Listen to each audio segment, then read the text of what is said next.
ભાઈ જી તમારા પૈસા લઈને ભાગી ગયો ને 5 દિવસથી દવાખાનામાં દાખલ છે. ક્યાં દવાખાનામાં દાખલ હે તને ખબર હે? હા ભાઈ મને ખબર છે, હાલો મારા ભેગા. હા લાગી એને એની પાસે ગમે એમ કરીને પૈસા કઢાવી લેવાના અને જો પૈસા ન દે ને તો તું એને ઉપાડી લેજે. હા ભાઈ. બોલો શું હતું? અંદર જે માણસ દાખલ હે ને એને મળવા જવું છે. હા પણ 1 મિનિટ તમે એને ઉભા રહ્યો, હું ડોક્ટર સાહેબ ને પૂછતો હોઉં. તું 5 દિવસ દાખલ રહ્યો અને હજી તારે 5 દિવસ દાખલ રહેવું જોઈશે. ડોક્ટર સાહેબ આ દર્દીને કોઈક મળવા આવ્યું છે. કોને આજ તો બતાવી દો. શું હતું? અંદર જે પેશન્ટ હે ને એને મારે મળવું છે. અંદર જે દાખલ હે એના તમે શું થાવો? હું એનો મોટો ભાઈ થાવ છું. હાલો અંદર. સાહેબ આવડવા ક્યાં ગયો? કેમ ગયો? 5 દિવસ થી એની દવા ચાલુ હતી, એની પાસે પૈસા લેવાના છે. સાહેબ હવે શું કરશે?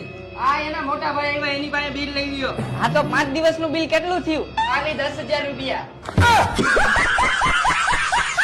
બહાર ક્યાં જવું? અંદર આવતા રહ્યો. પણ સાહેબ પૈસા નથી તો તમારી સર્વિસ થઈ છે.